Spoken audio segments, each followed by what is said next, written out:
So good evening, everyone. My name is Paul Brown. I'm the chair of Cambridge for Europe, and I'd like to welcome you all to tonight's event, which is a joint event between Bath for Europe and Cambridge for Europe. I think the crisis that's been sparked by the internal market bill over the last few weeks has been another example of how the chaos and really dangerous confrontation that's entered politics here in the UK, in Europe, and really right in democracies right across the world. And I think we're constantly forced to ask ourselves, how did we get here? What's driving this new phenomenon? Where is it going to go next? And what can we do about it? Which is really the most important question of all. And so I'm really hoping that tonight's speaker will be able to answer at least some of those questions, and maybe lots of other ones I haven't thought of.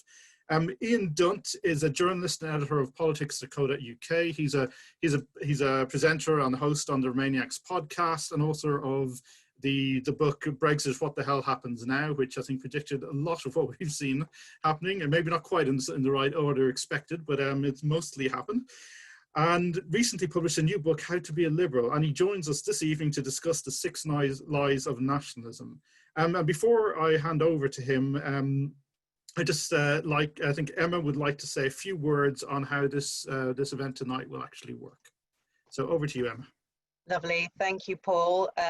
My name is Emma Nags. I'm the chair of Bath for Europe, and I just want to echo Paul's welcome. Thank you very much for joining us. This is a huge joint event, and we're really, really pleased to be working hand in hand with Cambridge for Europe. As you may have noticed, all of you are muted, so that's just so that no one sort of disrupts people that are speaking. We are recording this session as well, so if you don't want your face to turn up on the camera, you can turn off your video. There's a button at the bottom left that just says stop video, and that means we won't be able to see you on the camera. Thank you to all those that have sent questions in ahead of time by email. If you have any questions during the talk, please put them in the chat. Again, there's a button at the bottom that says chat, and you can just type your question in there. I'll be looking out for them, and we'll go through them at the end. I may need to sort of put some together that are similar, but we'll try and get through as many questions as possible. So I guess over to Paul, and we can carry on with the programme. Thank you. Okay, I think we've got almost 200 people here, which is more than we've had at any previous meeting, so this is very good. And I'd really like just to give a very warm welcome to Ian. I'm afraid he's going to, as with always with these meetings, he's going to have to imagine us all applauding him now at this point, but over to you, Ian.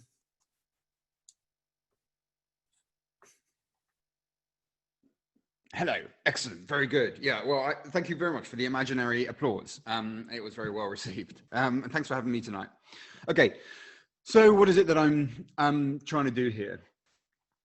I think if you look at what happened over the course of the last week, if you watch Boris Johnson in the Commons last Monday on the internal markets bill, you got a sense of someone who was saying now that the deal that he had said for the last year was very good, and which he had the year before that, while Foreign Secretary said no British government could ever sign up to, was now once again a bad deal. That the Irish border that he said would not exist, I beg your pardon, the border between Great Britain and Northern Ireland, which he promised would not exist, did in fact exist in precisely the same way that he said it would exist before he signed a deal to create it and then denied the fact that it existed. He then went on to try and say that anyone who disagreed with this view was on the side of Europe, on the side of negotiating partners who had no good nature to them, who hadn't entered into the talks with the right intention, and who were planning a food blockade of this country. In other words, to try and stoke tribalism, rather than any kind of objective appraisal about the things that he had said. And I think when you watch this stuff day in, day out, you start to kind of just lose your grip on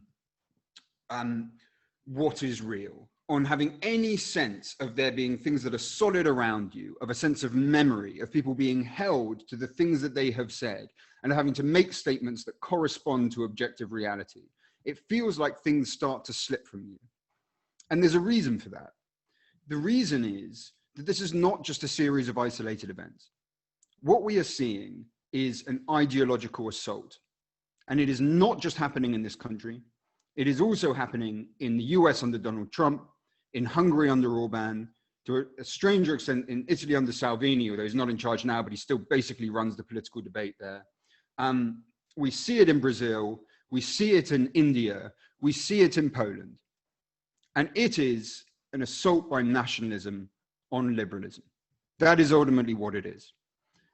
The reason that we are finding it so hard to fight back, in my opinion, is because we are not remembering what our values are. That we have not started far enough down of rediscovering our values, committing to our values in the way in which we argue, in the manner in which we challenge nationalism. So the purpose of what I'm doing basically for this year, and probably, God help me, for the rest of my life, is to try and remind people of what those liberal values are, and to try and for us to keep them in mind. That's what I'm going to try and do tonight. So I'm going to point out 6 lies of nationalism, the 6 main lies that nationalism tells, and I'll show you how each of them is an assault on a specific liberal value, on something that we have built over centuries in order to make people free and to live a life of rationality and freedom. And the first one is, by the way, this is the first time I've done this speech, which is weird. I mean, when I was doing Brexit stuff, I would just run around making speeches on the free market and customs union so often I could just reel that stuff off. This is my first speech on this subject, so I'm quite excited, but it may also run over time, or I may forget what it is that I'm talking about. The first lie that nationalism tells is that you do not exist as an individual. So nationalism imagines that the world is composed of 2 competing camps. These camps are the people and the elite. They are both in permanent opposition to each other. They're in a permanent battle with one another. You are subsumed into that group. Now, that is a lie that nationalism has told for hundreds of years. In various forms, in various ways, it's told this lie over and over again. The antidote to it comes from liberalism. And the mechanism that it uses for that is a political category called the individual. And this is what the individual means. The initial assumptions we have around it now are actually kind of quite Thatcherite. It's sort of associated with quite right-wing economics, with a quite lonely view of the world. That is a complete misinterpretation of this political category. The individual originated with a man called René Descartes. And he was a French philosopher in the 1600s. And one night, he had a series of 3 dreams. And these dreams messed him up in a pretty significant way. The first dream, he's walking along, and there's this kind of wind, this just pulverizing wind that won't let him stand up straight. So he manages to get into a courtyard, burrows himself in there, and just starts finding that the wind is pushing him down into the dirt. And slowly these figures emerge out of nowhere and just start peering down at him as he scrambles around in the dirt. And then he wakes up. He's petrified. He's got proper fear of the nighttime in him. He goes to sleep again and he hears a loud bang, wakes up, looks at the fire and thinks, was that fire just moving around the room? Was that false or was that true? Like, am I dreaming now or am I awake? And then he falls asleep again. And he has a conversation with a man by a desk holding 2 books. And the conversation goes on. Then the man fades away and the books fade away and the table fades away. But Descartes stays in the dream. And something interesting happens, which is that he realizes that he's dreaming. And he starts to interpret the dream while he's still in it. And then he wakes up. And these dreams have an incredible effect on Descartes. They basically lead him to think, right,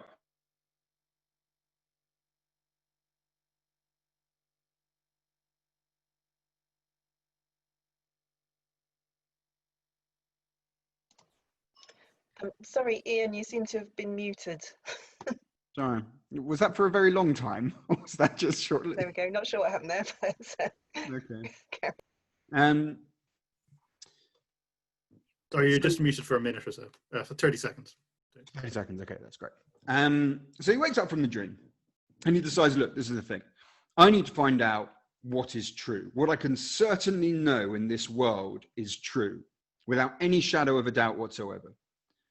And he thinks, well, I can't do it with tables, I can't do it with walls, I can't do it with my own hands, because for all I know, I could be dreaming. The dream has basically shattered his confidence in truth. He thinks, well, at least I know things like mathematics and geometry, right? Like whether I'm sleeping or anything else, nevertheless, 2 + 2 = 4.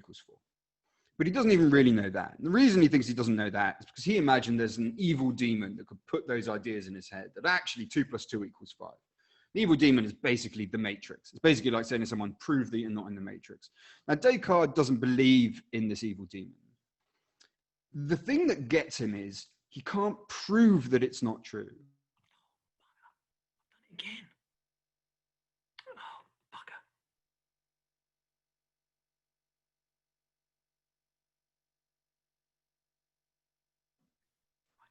Okay, I think I'm Right. cracking on. I'm more aware of when I'm getting muted now.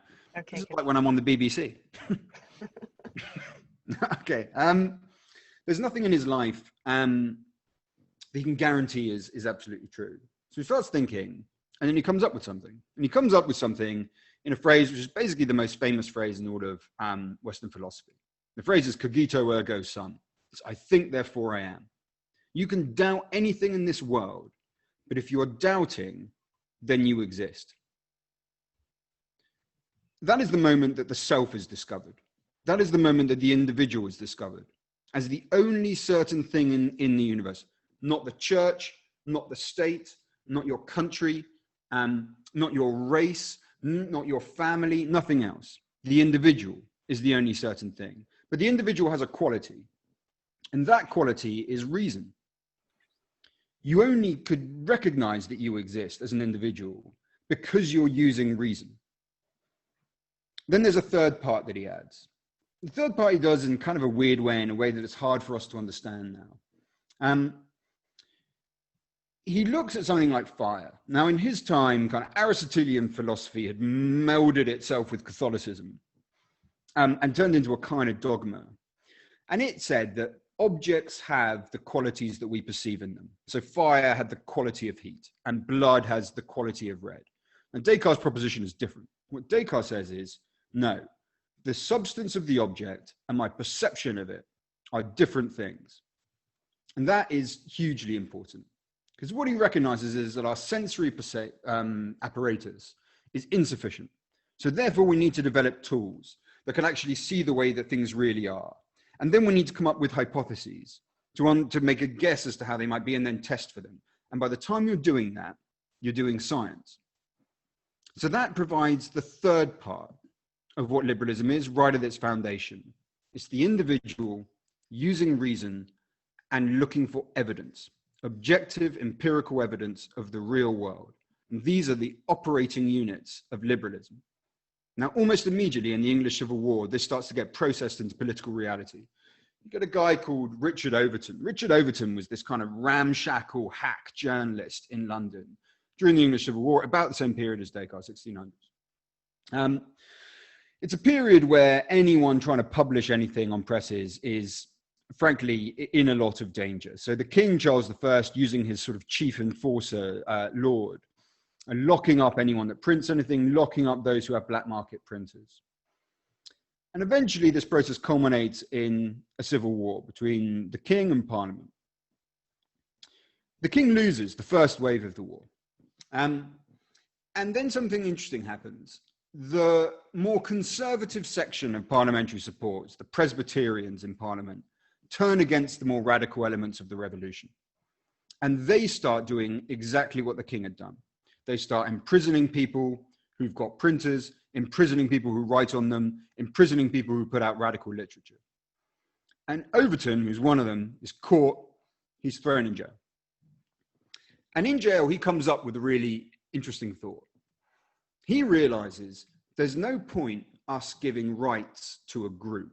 There's no point us just taking the opponents of the king and giving them rights, because now it turns out that my former allies, the other opponents of the king, are the ones locking me up a second time, all over again. So where we need to put the rights is not with the group, it's with the individual. He writes a pamphlet in prison called An Arrow Against All Tyrants. And that is the first time that someone starts talking about individual rights. He says, you don't get to interfere with my freedoms and I cannot interfere with yours. And when he did that, he found out the beautiful thing about individualism, which is that individualism is the only path to universalism. It's the only way that you guarantee that everyone is protected, no matter what their identity, no matter what their group, what their religion, what their gender, what their political party. A second man during the English Civil War puts together the other piece of that puzzle. His name's Thomas Rainsbury, the sort of chief, most experienced siege master in the new model army and Parliament's army.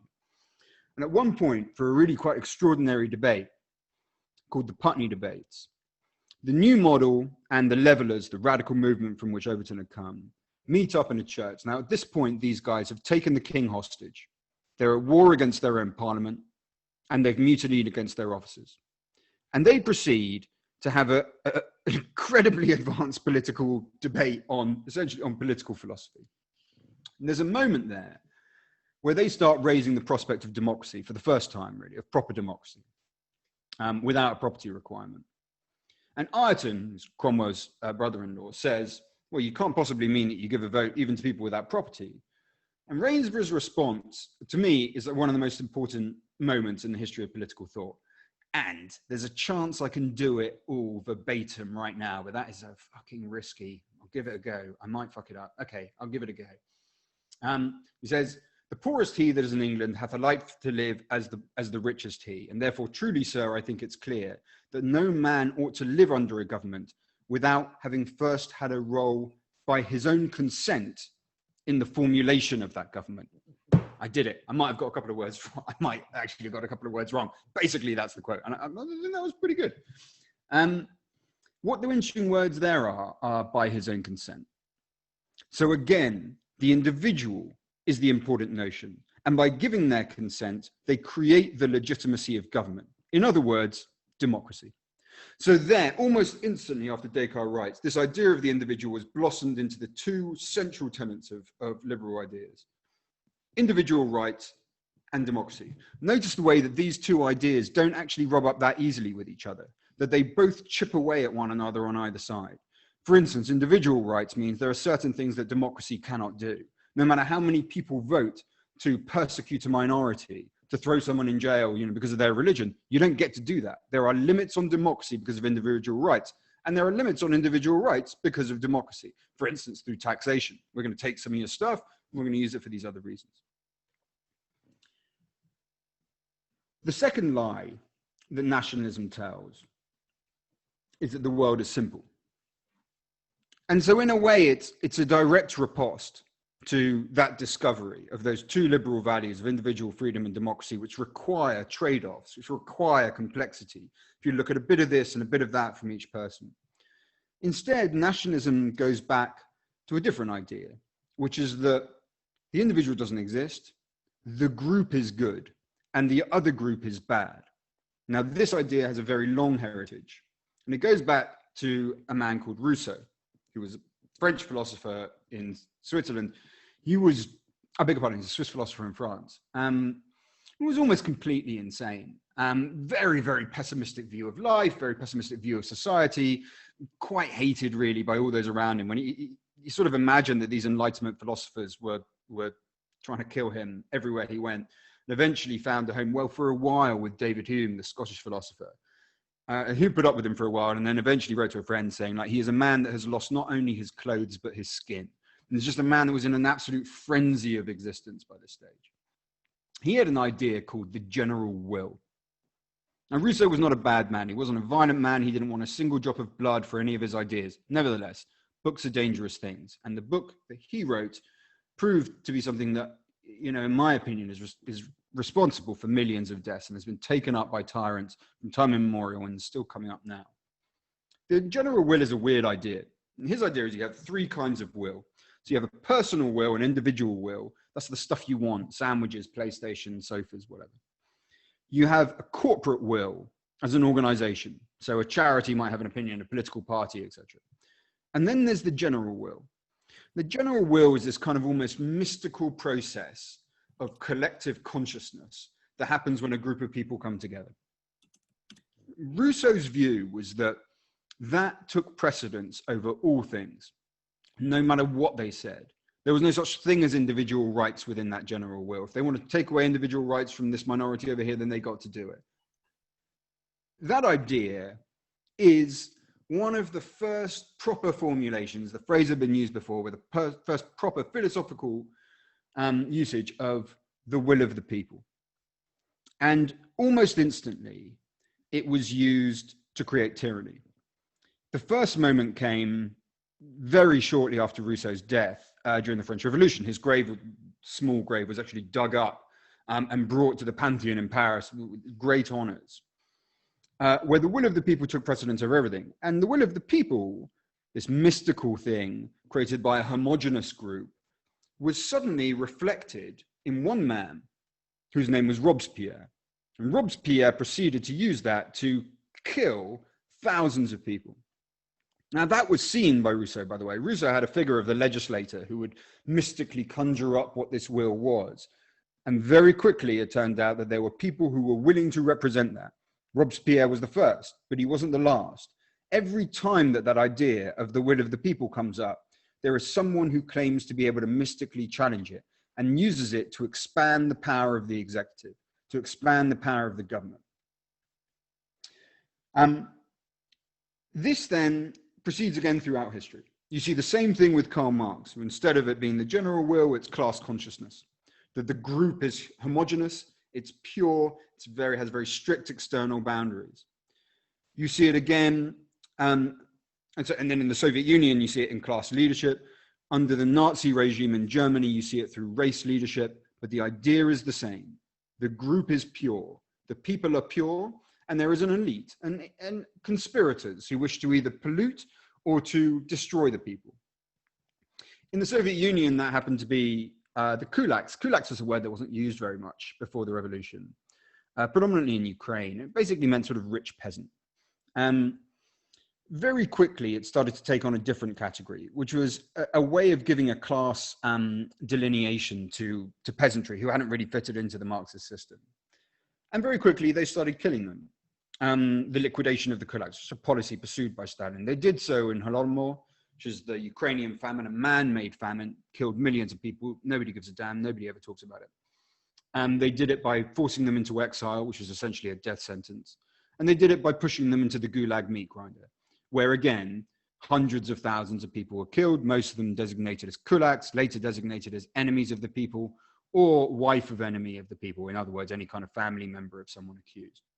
The same thing happened in Germany with a variety of groups. I mean, they had a category called asocial. Of course, they went after gypsies, they went after gay men, and of course, they went after Jews.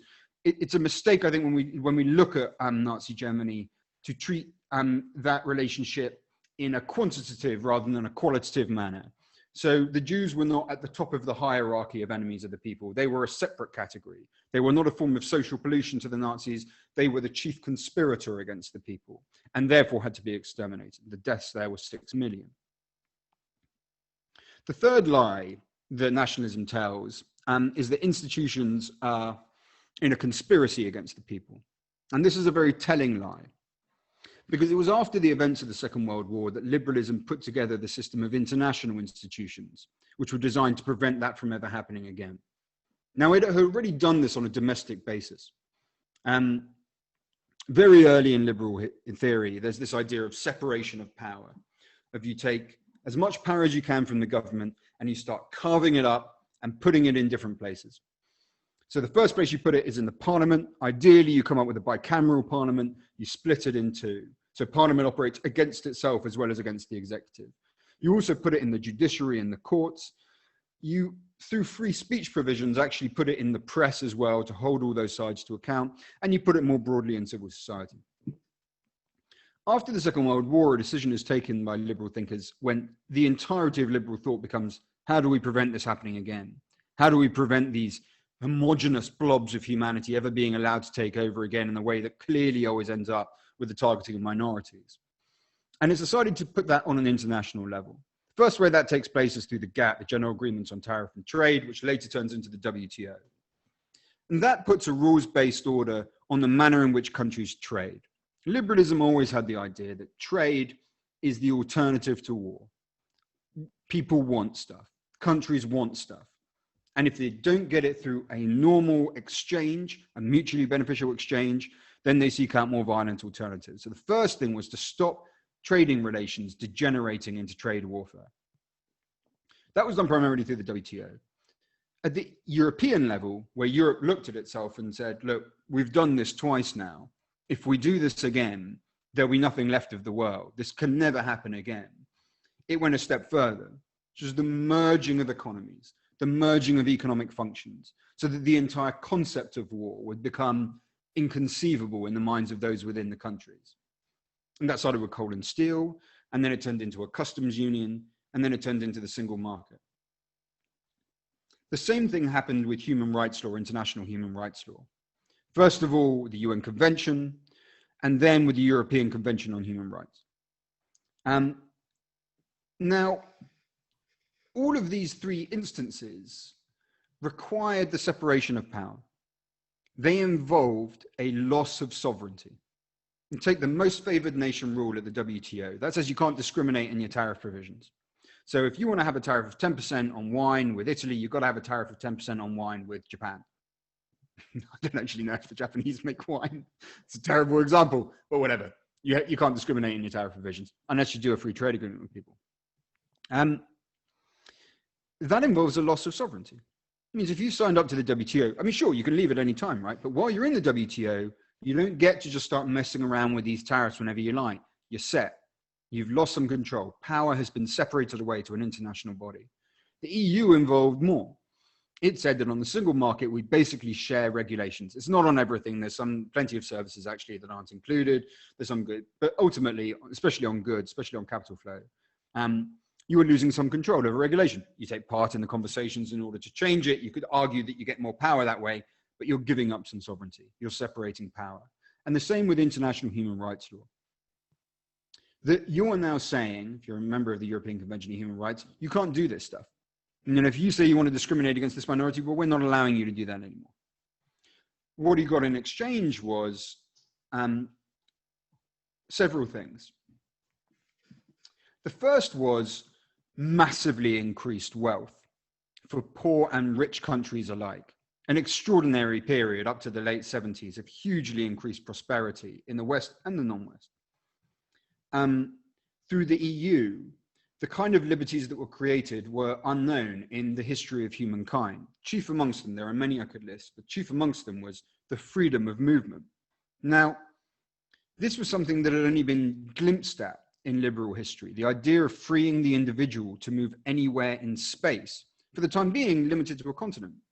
But already there were people in Europe, real liberals, who could think, maybe there'll be a time when this trade bloc could make a trade deal with another trade bloc, where let's say all of America turned into a trade bloc, or South America. And perhaps there could be freedom of movement there too.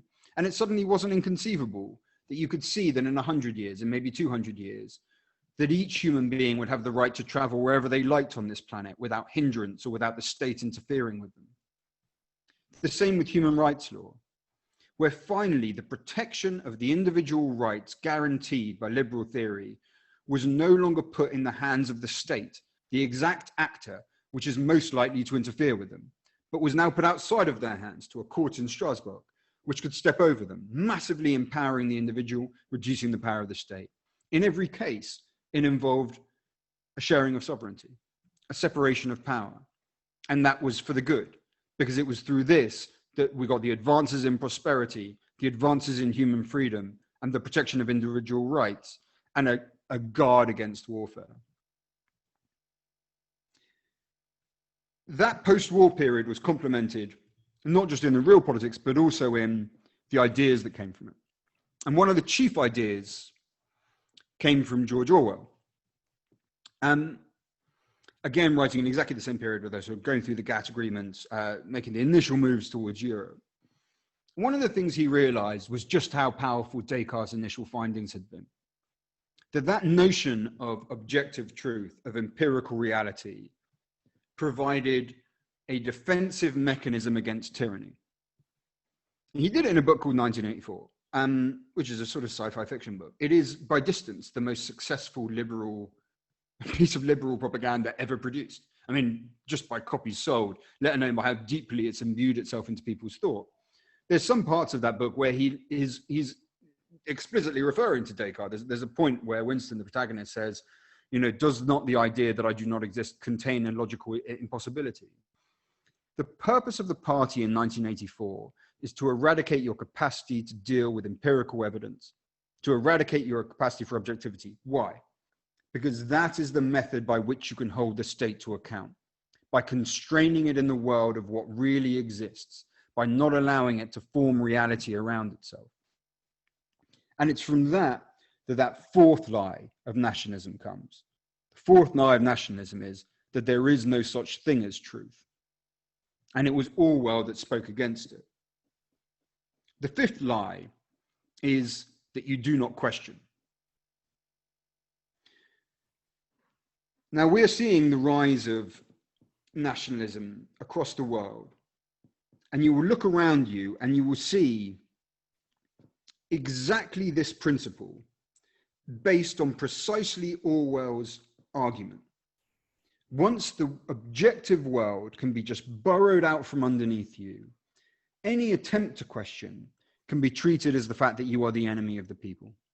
So think back to the EU referendum. Now, we remember that Michael Gove moment where he said, you know, the people have had enough of experts. That wasn't the most interesting part of that interview.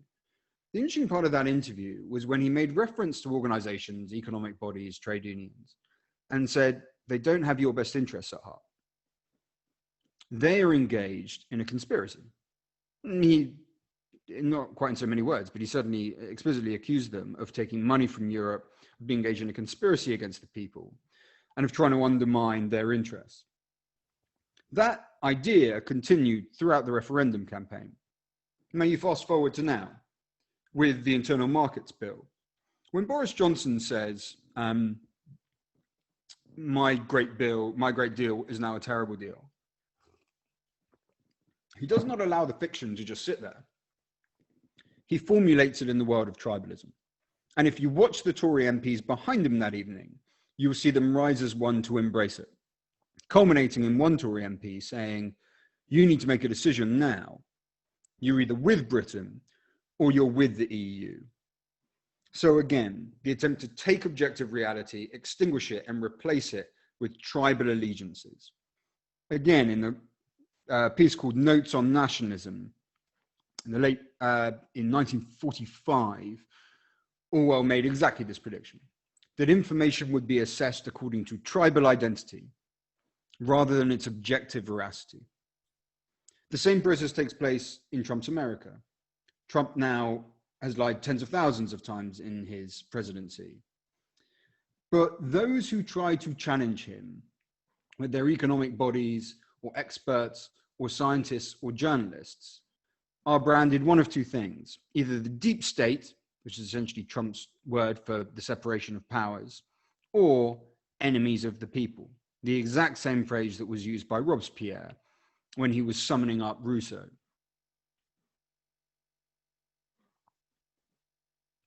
The sixth lie of nationalism is that difference is bad. And this also follows from the binary class notion of the people versus the elite. Because if the people are all good, homogeneous and pure, then it follows that anything that is diverse, that is different, must be a threat to their purity. Now, this idea, of course, comes from Rousseau, comes from the ideas that I formulated, but something strange happened to it in the 60s and 70s in France. Fascist groups in that period were finding that they were having a really hard time getting their message out there. So a group called the New Right did what all successful political movements do. They jettisoned the bits that were making them unpopular, and they embraced the bits that they thought could work. Now, in this case, that means they jettisoned the racism, at least publicly, and they jettisoned the totalitarianism. So they embraced democracy, and they stopped talking in an explicitly racist way. Instead, they adopted something called nativism. This is the idea that, fine, different races might not be superior or inferior to each other. However, they are fundamentally different. Cultures are homogeneous and must be kept apart. We aspire towards the monoculture, not the multiculture. When immigrants arrive in countries, they argued, they are more prone to violence. They're more prone to theft and rape, not because they're fundamentally more inferior, but because they have been corrupted by the fact that they're outside of their cultural context. In other words, this is a sort of Ribena version of the will of the people that have been expressed in Nazi Germany. But crucially, it was tolerable. It was tolerable in the mainstream. And that idea started popping up very, very strongly in many countries. And in fact, I would argue, for the last 20 years in this country, a version of it has been the dominant version in media and political debate, that immigration is itself always a bad thing. And in fact, one could go further, that it acted as the transmission mechanism for a degrading of liberal values across the spectrum. So how long was it before the referendum on the EU that you had heard anyone say something positive about the EU in a TV debate? You know, decades? Because we weren't out there arguing for the fact that institutions should share power in order to make people richer and more free and block war. How long had it been since you'd seen someone on Newsnight argue that immigration was a good thing? A very, very long time indeed. The result was a wave of attack on immigration, and one that has now become incredibly pronounced. In the period that we are living in, the minority that is targeted is no longer the Kulak, it's no longer the Girondins in the French Assembly. It's immigrants. It's immigrants around the world, in Brazil, in Poland, in Hungary, and in this country. We've seen it in Trump's America, where children are separated from their families, where babies are put like animals in detention centers on the chain-linked fences. We see it here, where couples are separated because they don't earn enough, so that wives are separated from their own child, so that fathers are separated from their wives on the basis of their income and their visa. We see it in Priti Patel's attitude towards desperate people on boats trying to make it to this country. And we see it to, I think, the 3 million European citizens who lived here, who were treated like bargaining chips for 18 months, who were discarded, and who later Theresa May had the temerity to stand up and say, "We value your contribution," a statement that simply objectively could not have been true, given the status that she had kept them in for 18 months, and who even now are not being given the security that they have asked for. And that speaks in a way to the grandest of all the lies of nationalism, which is this idea that it is somehow in a war against the elite. But it's not against the elite, because the elite are not the people that end up in immigration detention centers. And they're not the ones fleeing on boats. They're not the ones who are being told to sign up on apps or else they have to get out of the country, who are having countries that they've lived in for 20 years suddenly taken out from under them. It's not the elite that are targeted. It is the people who are most vulnerable to an overmighty executive government. And that is one of the central foundational lies of how nationalism works, pretending to be on the side of the marginalized and actually working to strengthen those who already have strength. Now that process will keep on playing out. And there's no point being hyperbolic about it. We're not in as bad a situation as we were in the early part of the 20th century. But the processes that we are discussing are cyclical. The group and the individual, they happen in history again and again and again. And we are currently in one of those cycles. And that cycle will continue until we start to challenge the nationalist values that we see around us. Not debate by debate, not day by day, but to take down the fundamental values that they are pushing on us, of the people versus the elite, and go back to liberal values of the individual, reason, evidence, and individual freedom. Okay, that's my bit. I have no idea how long I've been talking because I didn't bother timing it, but I hope it wasn't too long. Well done, Ian. Thank you very much. That was great. I think you're just over the 30 minutes, but we'll let you off. Nice. Yeah. Excellent. So just a reminder, if you do have a question for Ian, it was a very interesting talk. Please put it in the chat. I can see we've had a few already. So Ian, if you're ready, I'll throw a few at you and we can probably start chewing around them. So there's a couple I'm going to sort of put together because they're roughly on similar themes. First of all, do you distinguish between nationalism, as in the opposite of liberalism, versus nationalism of self-determination, like Scottish independence, former colonies, those sorts of examples? Why are some of the most right-wing parties called liberals? For example, in Australia, also there's the Liberal Party here in the UK, which is quite right-wing as well. And is party tribalism a form of tyranny? Okay, and I mean, no, party tribalism isn't. It's not tyranny. I mean, it's not a good thing, but that's not the bad thing that it is. Can I just quickly do the Scottish National Party thing? and let me start with this by saying I'm not particularly sympathetic towards Scottish independence for a variety of reasons. But it would be absurd for me to pretend that the SNP were comparable to, Viktor Orban in Hungary or Salvini in Italy. I mean, they are not threatening international institutions. They do not use this narrative of the people versus the elite. They do deal in objective reality in the manner in which they look at the world and in which they do their own policies.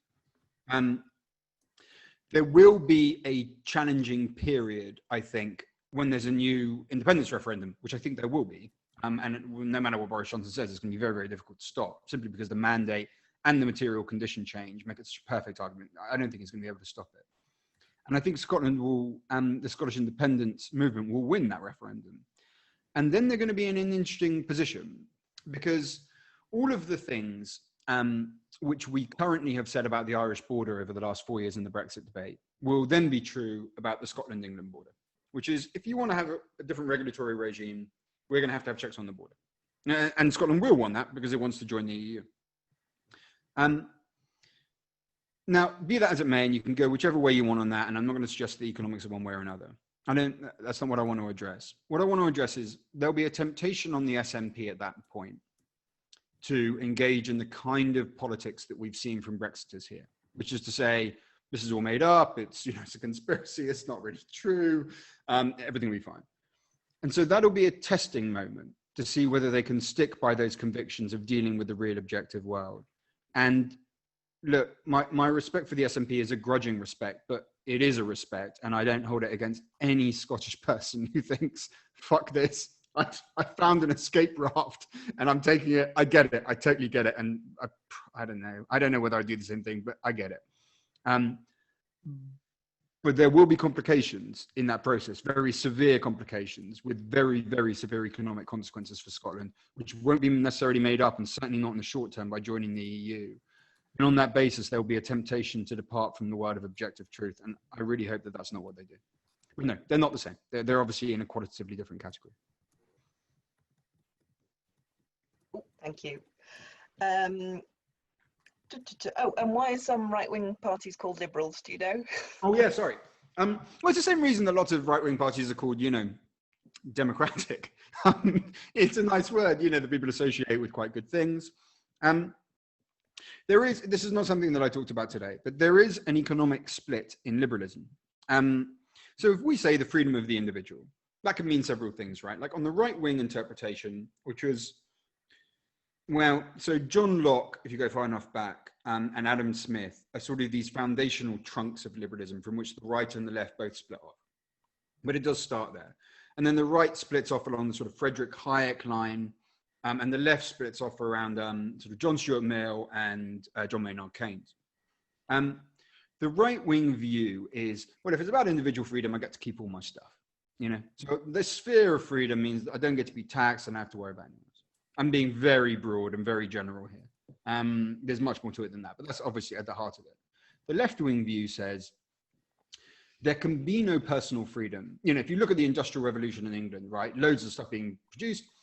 However, they're machines that were made specifically for children to use them. Life expectancy in parts of Manchester was 19 years old. The people sleeping whole families to a bed.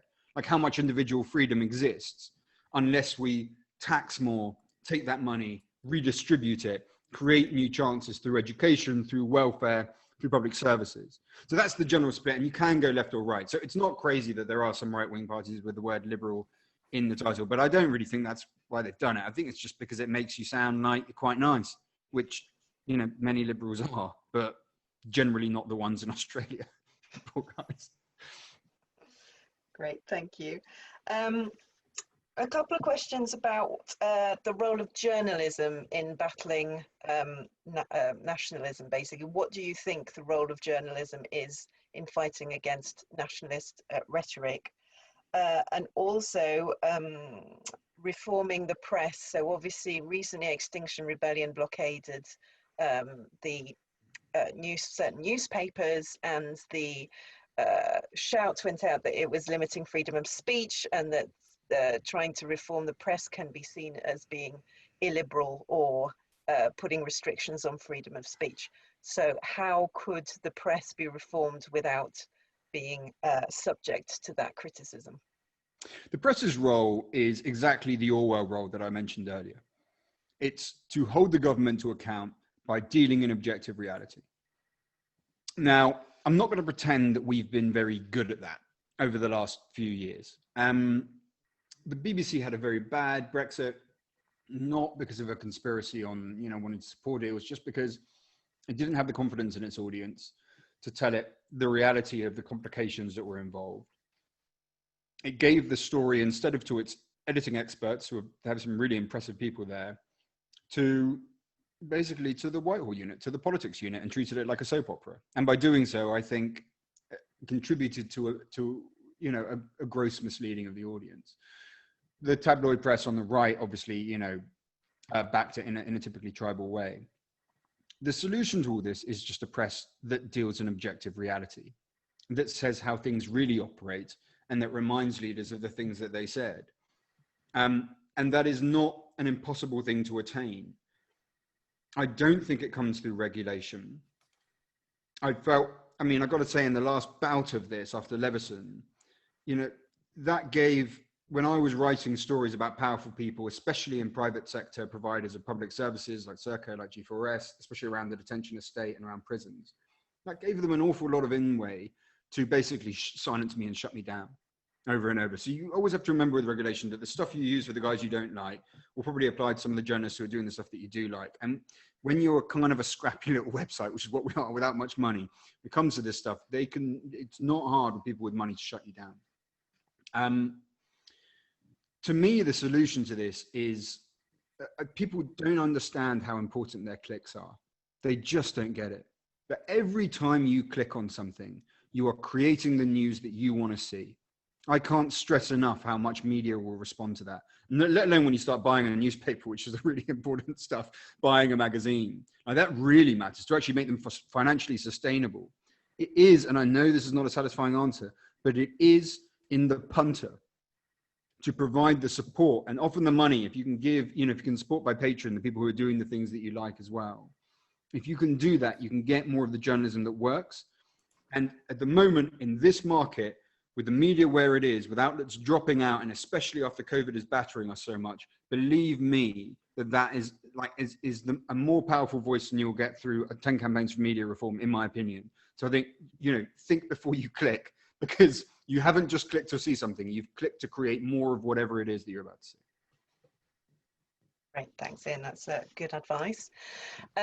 We've got a couple of questions about specific parties. So Labour, but actually both Labour and Liberal Democrats have now stated that the Brexit argument is basically over, and that they're not going to be campaigning on those for the moment. And obviously, especially with Keir Starmer's speech at the conference yesterday, it seems that Labour is moving a bit closer towards sort of patriotism and British values and trying to appeal to voters that they may have lost at the most recent general election.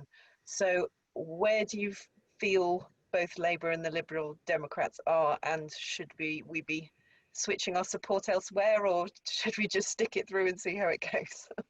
No, so my colleague on Romaniacs, Naomi, and I have a saying, which is, the first rule of Rejoin Club is you never talk about Rejoin Club. Okay, like right now, there is nothing to be gained by having that debate. We can't influence it. We can't push it. We lost that with the hung parliament. Okay, so there was no chance to stop it. It happened. It is happening. And talk about it now just makes us irrelevant. With Keir Starmer, we have a guy who believes in European Union membership. Okay, now I don't see any point in questioning that. He did what he could. He was basically the only sane man in Labour for those really quite long, brutal years between 2016 and 2019. And he pushed for that to be the policy and to get us there. And he did a lot of good work getting us there. Now, if he talks about it now, he is falling into a Tory trap. The much more effective tactic is to get out from that culture war battle, to sidestep it completely, and to focus on the area where Boris Johnson is vulnerable, and that is competence. And he is doing that with a very sharp knife. And that's how he is, that's the prism that he's using on Brexit. Not going to talk about whether it's the right thing or not. It doesn't matter. It's already happened. Competence. Now, whether there's a deal or there isn't a deal, it's going to be chaotic on that border in January. In fact, for the first time today, the government now agree. All of the, you know, Project Fear and all of that is no longer Project Fear. It is literally coming out of Michael Gove's mouth. And that, if there's a deal, it will still be chaotic. It's going to be worse if there's no deal. And in the long term, it will be even worse than that. But it will still be chaotic. You still need customs declaration forms. You still need security and safety checks when you go over. You still need liability documentation for the chain of liability. You need a bunch of things we haven't had so far. So it's going to be chaotic there. And on that basis, the argument for competence is a very powerful one, especially with the background of COVID. That is the most effective way to take Boris Johnson out. That is the best way of getting rid of the Tory party. Now, it will still, and I'm sorry to say, not be the right argument to talk about rejoining in 2025 when there's next an election. The time, in my opinion, that we're best talk about rejoin is for the election in 2030, which I know seems a really fucking long time away, but I've got to be realistic about how it's going to operate. And in that basis, the argument will be that we are the change to the status quo. That the way to change the status quo is to join Europe. Now, the worst thing we had against us was that the European argument kept on being sold as the status quo. So I would suggest that Starmer is following the right strategy to just say, no, we're getting the hell out of that culture war headlock, doing confidence, we get power. And look, once we have these kind of guys in power, we can start making that case. For the time being, that doesn't seem to me the right way to go about it. And I can't hold anything against him. I think he's getting the language right. I think he's getting the approach right. Great, thank you. Thinking possibly about the next election, obviously there are rumours that Boris Johnson is ready to quit or could be pushed out. But there's another train of thought that maybe he may survive for a couple more years and that his successors, be it Gove or Rishi Sunak, may allow him to sort of sit in his mess for a couple of years and then swoop in possibly a year before the general election so that they can be the nice fresh face and the not have the weight of Brexit and coronavirus on their shoulders. Do you think that sounds like a plausible situation? I think that's reading a bit too much into it. He looks, I mean, just battered out. But remember, he looked that way in 2019. He was having a dreadful time, if you remember, before the election. He looked all over the place. He looked awful in the comments. He's always looked awful in the comments. He shares a quality, I think, a bit with Jeremy Corbyn, which is that they only really come alive when they're campaigning.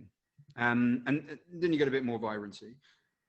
That chain of events is not impossible, but it's not so much that they're waiting it out. It's more that the Tory party is extremely brutal when it comes to someone that it doesn't think is a winner anymore. And if they get that idea on Boris Johnson, then it could well be that it works that way. But at the moment, of course, you know, Sunak, it couldn't be more obvious, you know, the machinations he's going to do for the future. But they're not near it yet. And I think people are being overly optimistic when they think, you know, Boris Johnson's going to go away soon. You know, like, that would be great. And I would rather we had Michael Gove or Sunak up there, even for their politics, let alone for the fact that I think that, you know, that's a different electoral proposition. But I'm afraid that I don't think we're that close to that point yet, and we shouldn't assume that it's going to happen. We could easily still have them in 2025.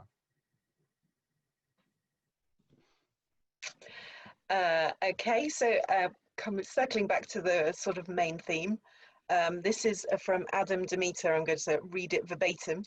How do you reconcile the inherent selfishness of individualism and liberalism and the sense of the self and individual rights against the collective empathy of utility, which feels like where the good guys should be and feels more like where the EU is? Is there some sort of economic and social liberal values which are pulling in different directions? Yeah, I take it from that whoever this was not a fan of my speech. Okay, so let me put it this way. I said earlier that individualism is the only route to universalism. Take what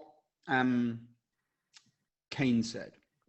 Keynes was coming up with the left-wing liberal economics that we used after the war. I mean, a little bit before, but really came into its own after the war. And he did that by challenging the market, by saying it is not acceptable to have individuals who are unemployed, who are having their whole life sucked away from them by the market. The state needs to step in. And he did that using an economic idea called the multiplier, which is that if you have a fiscal stimulus, if in other words, You borrow money as the state and you use it to pay people to build homes, build cinemas, it doesn't actually matter what they do. He said you could even put money in bottles and get them to dig it up and then get other people to dig it up. Basically what you're doing is you're just creating work where there's unemployment. You won't just pay for that person's job. You will actually, because they have money to spend, create other jobs. So the guy that's going to a building site buys a sandwich on the way, he gets a bus ticket, you increase overall demand in the economy. That is individualism. It stems from individual freedom, from individual security. It came from basic liberal principles. But the multiplier was about us relying on one another, that we're only okay to the extent that others are okay, that we have to look after each other, that we have to take care of each other, and that it is the state's role to do that. The state is not just a threat. It is also something that can make people more free. So this idea of our collective utility somehow being undermined by individualism is entirely false. It is a view that's held by right-wing laissez-faire liberals. And it is true that they were in charge, people like Milton Friedman, people like Hayek, that they were in charge between the 70s to pretty much the financial crash, and they really messed it up. But that is not the entirety of what liberalism is. And you will notice now, as we start using fiscal stimulus all over the place, I mean, Eat Out to Help Out is classic fiscal stimulus, that I hear very little from the laissez-faire. And in fact, this is a moment for radical egalitarian liberalism, which doesn't have any of the qualities of the question that was described. Thanks, Ian. I'm going to put a couple of questions together as well to sort of get through. So what are the ways liberal politicians can counter the current government, and how do we reclaim that language and reframe the political debate? And also from our point of view, most of the people that have joined this call will have been protesting against Brexit and are quite active activists. So where can we channel our energy for it to be the most useful? Yeah, okay, so the first part for that is, look at what is happening this week. Look at the press response to Michael Gove talking about trucks being held up in Kent. Look at the response today about requiring permits for trucks to even go into Kent. Now, I was told 2 years ago, you're gone, man. Like, objective truth will never matter again. There's nothing they can't get away with. Donald Trump says I can shoot a man in Times Square and it wouldn't make any difference. But that isn't the case. In fact, when you look at the way that coronavirus impacts on the government, when you look at the way that the current stage of Brexit talks are being discussed, they are increasingly based on the objective world as it is. Now, if we fix that debate, whether we're politicians or people, on those facts, we can still win. And by doing so, we're supporting our values. We are deciding the terms of the debate as well as the conclusions. On where we put our energy, I think there's 3 stages to that. Okay, so I think there's a top level, medium, and bottom level. Bottom level, predictably, is the most important. The top level is in the national debate through the political parties. Now, all political parties have a liberal and an authoritarian wing. All of them do. In fact, that liberal wing was such a threat to Boris Johnson that he purged the Conservative Party of its liberal elements at the end of last year. If you are the kind of person who joins a political party, not all of us are, I'm not, particularly because I don't like being told what to do, and I don't particularly like any of the political parties, but nevertheless, many people are, and that's perfectly credible, and many liberals are comfortable joining. You join those parties and you fight within those parties for liberal principles, for liberal values within them, whether you're right wing, left wing, anything else. And that way you frame the way that the top level of debate, the national political debate, continues. On organizational terms, I would encourage people that you find an issue that you care about and you fight for it. Now, one of them is still the EU, and I don't see any problem with people pushing for continued membership of the EU, for us getting back in the EU at this precise moment. And that will eventually be the place that we build up to push Labour, and I think it will be Labour, into a rejoin campaign in 8-9 years' time. But there are also things like immigration detention centres, drug law reform, abortion rights, electoral reform. Several areas where you find what you care most about, you join an organisation and you fight for it, and you push for it, and you use that time sensibly in order to create the world that you want to achieve. Now, the bottom level to me is the most important, and that's just the debates you have in real life. Now, you will have them online, You will have them with your friends. You'll have them in the office by the water cooler. You'll have them on the street. You have them in the pub. And we tend to think of these debates as something that's quite frustrating and unsatisfying. And in actual fact, that is where political change happens. In each person saying, I will stand up for my principles and fight for the kind of world that I want to see. And that does not mean that you talk over people. That's the worst way to convince them. It does mean that you show humility, the acceptance of the fact that you could be wrong about certain areas and that your opponent may have slivers of truth in their argument, but also confidence in the kind of values of freedom and reason that you stand for and that you promote all the time. The honest, boring, tedious truth is that political change happens by people standing up for their values in those debates. And that, to me, is still, even now, the most important place where political change occurs. Thank you. Couple of questions about the EU itself. So obviously we're seeing a rise of nationalism in certain EU countries. You mentioned Hungary and Poland, and also possibly countries like France. The Netherlands has had some right-wing politicians. So if it's likely to be 2030 before we're really possibly going to be rejoining, what will the EU look like? Will it still have survived? Obviously, that's a tricky one.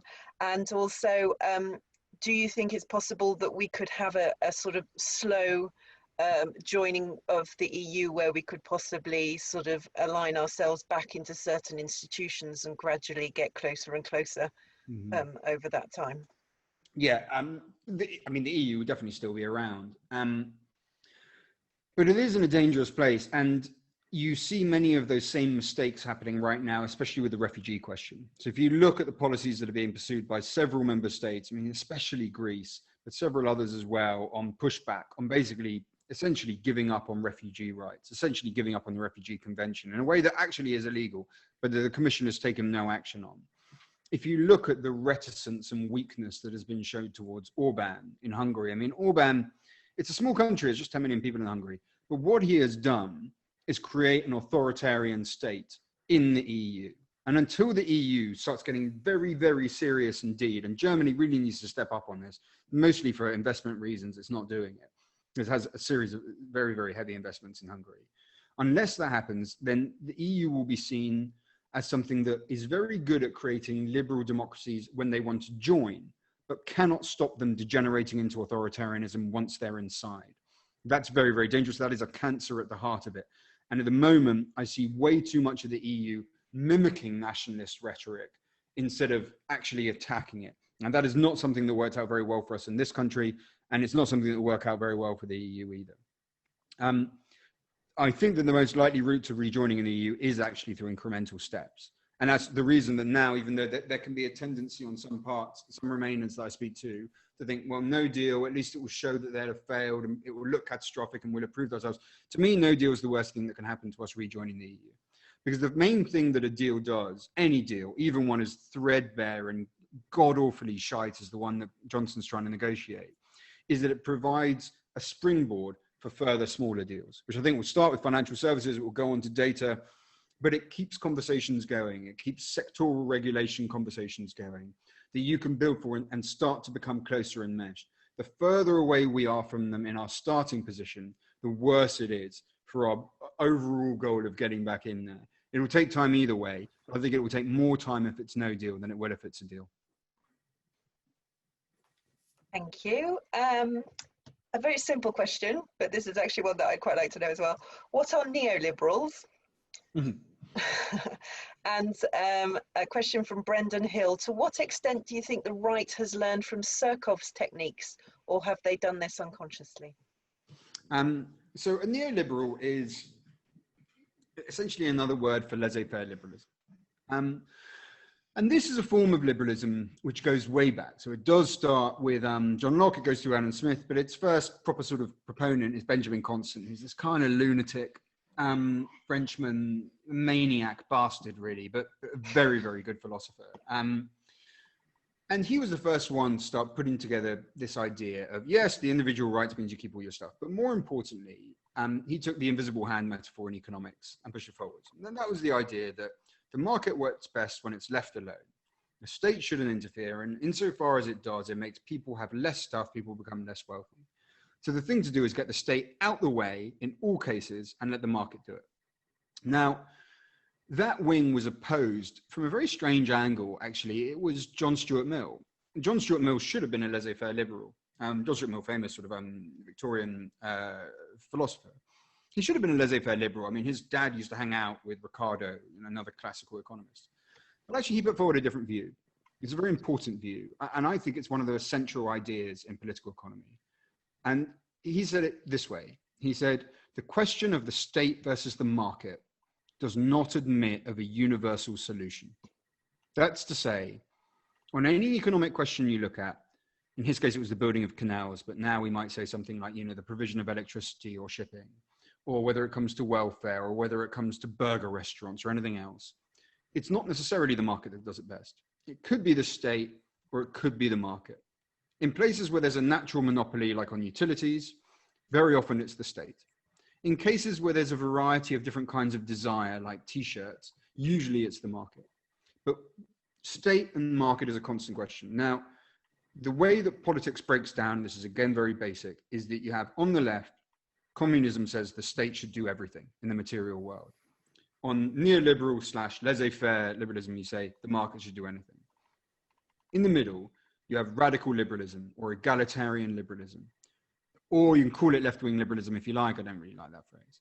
And it is, to me, the adult grown-up response to those two positions. It's to say, this is infantile. You can't possibly say the market or the state does anything best.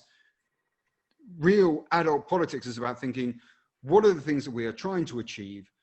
Who is best positioned to do it, the market or the state?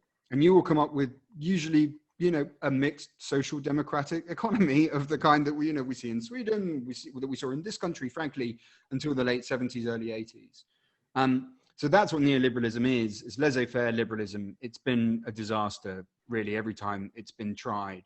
But they are still liberals. They're still our problem in a way that communism, for instance, isn't. And that's a debate that has to consistently have within liberalism. There was a second question. I don't know enough about it. Sorry to speak on it further. Okay, all right, no problem. Looking at the US now, if Trump loses the election in November, will he hang on to power via the Supreme Court? And is this the end of democracy in the US? He's going to, bloody hell. He's going to try. So, I mean, look, he's not going to be able to do any of that if the result is very firm, if it goes very firmly against him.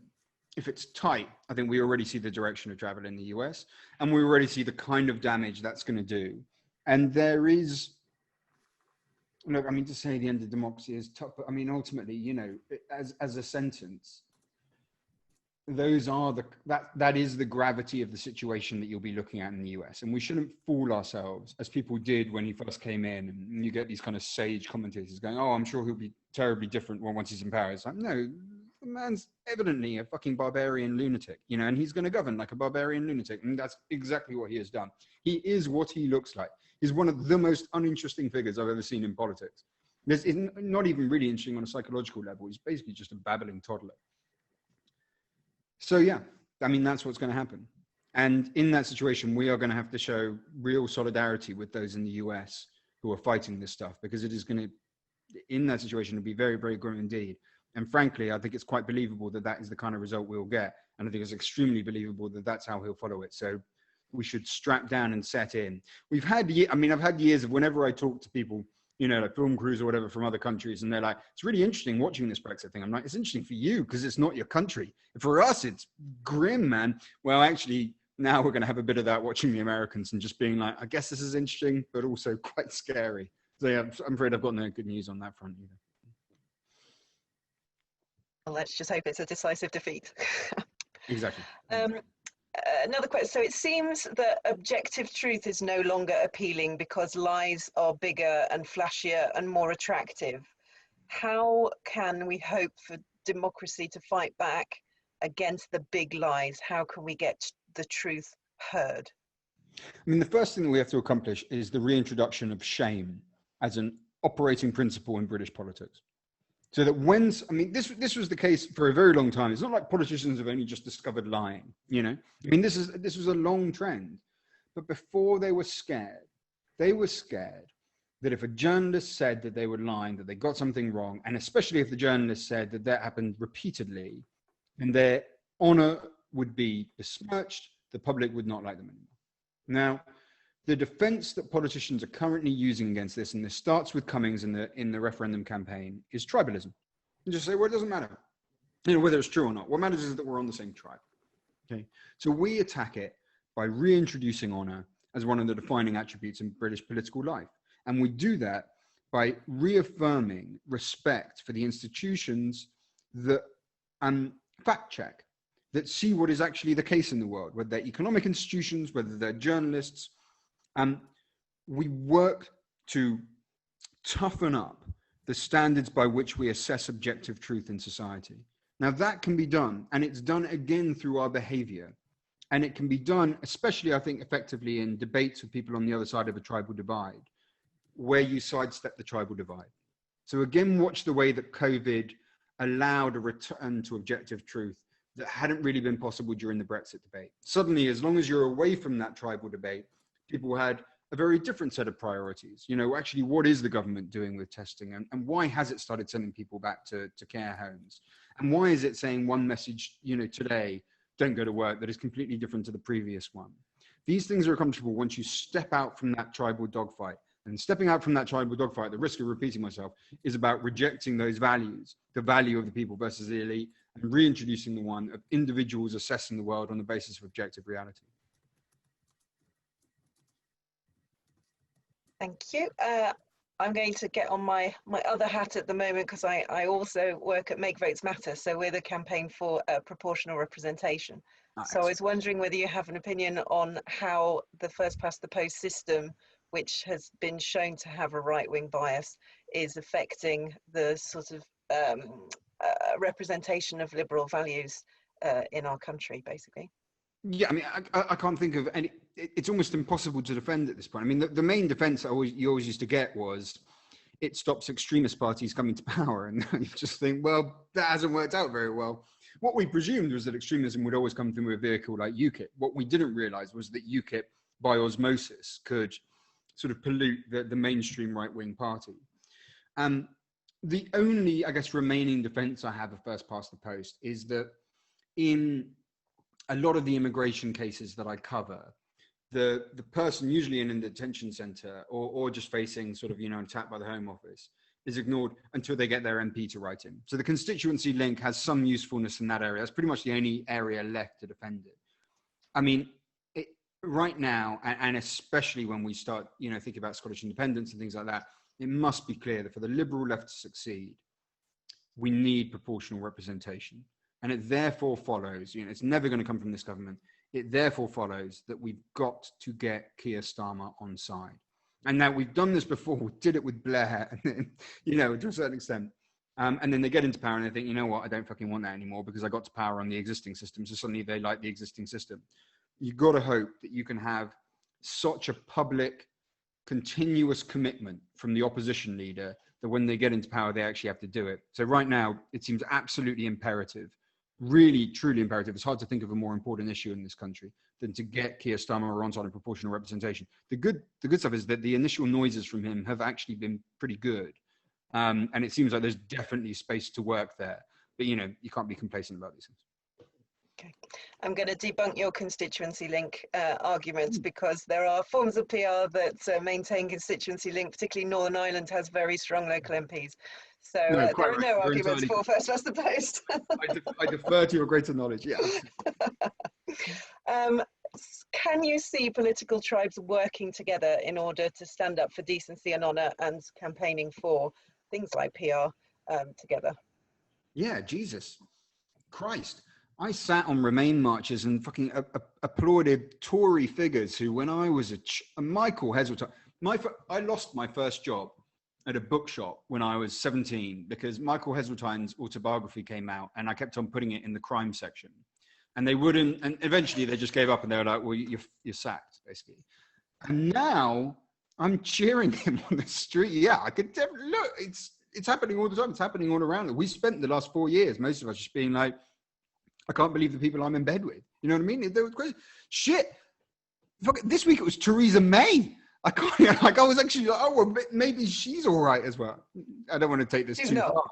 Right. But you get the point. I mean, yeah, absolutely. People can shift. And in fact, some of the people that I was most impressed by over the last few years were Tories. You know, it was Tories who stuck by their principles when things were really fucking hard. It would, like Ken Clark, but also, you know, even someone like Steve Bryan, the MP for Winchester, who I always just thought was so unimpressive. But suddenly when it came down to no deal, admittedly, he had constituency reasons to do it. So he did have a Lib Dem threat, but he was just like, no, you know what? No, I'm not going to do that. So actually, yeah, I can see it. And in fact, in terms of party political instances, there are some areas you look where things feel less tribal than usual. That's not the case for the general culture war fight, unfortunately, but it is in some party political allegiances. Great, thanks. Another sort of quick question going back to the neoliberals. When people describe the EU as neoliberal, are they just being ridiculous? No, but it's wrong. The EU is like all countries. It has this battle within it. So fundamentally, like, you look at the charter, you look at the foundational documents, it's there for social democracy, it's there for increased equality, not just economically, but also, you know, racially and ethnically, in gender terms. It is not a neoliberal project. It is absurd to call it that. However, the fiscal rules that were adopted, which they're not a rule in the strict sense, but they essentially function that way just because of the political reality within the EU, were Hayekian. You know, they were foolish. So it has had that same struggle that all countries have had. It's not like, you know, is Britain a neoliberal country? No, it obviously isn't. You know, no country with the NHS is a neoliberal country. But at the same time, there are certainly things that have happened in this country, you know, like the entirety of Thatcherism, that drove us in that direction. The EU had exactly those trends. You could arguably make the case that the ECB, because of its use of securing funding through the repo market on bonds, is more neoliberal than a normal state bank. It's certainly detrimental that the ECB doesn't have responsibility for unemployment while it does have it for inflation. And that's the kind of thing you do want to see changed. But you look at something like state aid rules, right? Like, you know, in terms of people mixing, the Corbyn guys hated state aid rules, and now so does Dominic Cummings. Honestly, you couldn't come up with a more flexible set of state aid rules. So state aid rules are in order to basically, you know, to prevent governments from unfairly subsidizing industries in a way that lets them outcompete others. Now, take the last year. Now, Britain's still in the transition period, right? So it still has to notify the Commission of any change it makes on state aid rules. Which story has anyone read in the press about Britain being rejected for any of the very extensive efforts it's made to prop up industry over the last 12 months? None. Why? Because when you need to do it, the Commission allows it. When it is said that there is severe societal or economic problems in an area, the Commission allows it. You know, where you want to innovate in certain areas, the Commission allows it. Okay, that's about the kind of flexibility that you have. And in that kind of situation, to call it neoliberal is wrong. It's not crazy because there is stuff in there that is detrimental and that they should change and they should be pushed to change. But it is incorrect. Cool, thanks.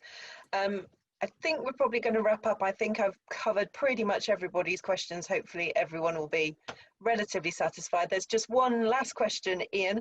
Given the current state of the world, how are you still so upbeat? I drink. I drink quite a lot now. You kind of have to. It's the only way. Okay, no, there's more. Let me do a nice answer rather than the despairing, the darkness is seeping in, we're all in lockdown, let's all buy Chablis. I see hope all around me, and I mean, I see it in the Remain movement. Like, we might have lost that battle, but I saw hundreds of thousands of people on marches through London, but also in small local groups, much smaller than, you know, Cambridge for Europe, Bath for Europe. I mean, tiny villages of, you know, 7 people meeting up every week, sat there, fighting for liberal values, fighting for international institutions. I see it in the protests that spring up when Trump tries to pass his latest immigration rule. I see it in the courts when they stand up for liberal constitutional values, when they stand up for parliament, when they stand up for immigrants against an American executive assault. I see this all around. I see it in the Black Lives Matter movement, which is fundamentally a liberal movement standing up for a marginalized minority being targeted by the state, by law enforcement. I see the hope all around me. Now we have it there. We have the people. We have, and I don't want to sound like fucking like I'm in a Michael Jackson video, but we do have the children. You know, when you look at the values of young people, they are corresponding values of an open world, of diversity. Like, it is in our favor, and we can make it. It's a long game, and especially in this country, it's a long fucking game that we're playing now. It's trench warfare against some very sinister political forces. We have enough people on our side. We have the values. We can still win the battle. You know, and I'll like drink Chablis while we're doing it. Brilliant. Thank you so much, Ian. It's been really interesting. Hopefully everyone had their question covered, or at least we covered all the topics that everyone was there. So you're being silently applauded, Ian. Well done. Thank you. Thank you, guys. Thank you very much. I'll hand back over to Paul to do a final wrap up. Yeah, I'd like to echo Emma in thanking Ian for tonight's really excellent discussion. I think arranged even further and further back in time and forward again than I expected. Really, really interesting, actually. And I'd like to thank Emma and Alice as well, I think was there in the background, for monitoring and reading out the questions, and Michael there for hovering. And well, I don't know if there was any trouble. If there was, he dealt with it very efficiently and quickly. And finally, I'd like to thank all the audience. I mean, these events wouldn't be a success without the audience getting involved and sending us in questions and talking in the chat box and everything. It's really good, and it's been a great discussion today. And if that's whetted your appetite, we have a few more events planned. I think if you want to get involved in some action after all this talk, I think Thursday, the 8th of October, the European Movement is planning a No to No Deal Action Day, and there will also be events in the run up to that and days afterwards. So that will involve lobbying. It will involve some physical events, obviously social distance and things, but I think you'll be hearing from us in Cambridge for Europe and from other groups. I mean, Bath for Europe, I presume, will be involved with this as well. So I think some of you might have received emails about this already, but expect to hear a lot more over the next week or two about what's going to be happening. We've also got a couple of talks Cambridge for Europe has planned. So on the 13th of October, we've got a talk on how to support EU citizens in our community after Brexit. And that's been given by Dr. Alexandra Bulat from the 3 Million and Councillor Half Davis from Cambridge City Council. And on Wednesday, the 28th of October, we've got a talk on the system, who owns the internet and how it owns us. So related to what Ian was talking to today to quite an extent, and that's with James Ball. And we've got information for both those events and how to register on our website, Facebook page. That's the Cambridge for Europe pages. So Bath, do you have any events coming up you'd like to mention? We've got a few in the pipeline, but we're not quite ready to announce them just yet. But if you follow us on Facebook and Twitter, or go to our website, which is bathforeurope.com, then you can keep abreast of our events. But yes, we have quite an exciting one in the pipeline, and we really hope it comes off, but I won't say any more. So please keep watch this space, basically. Keep us on tenterhooks.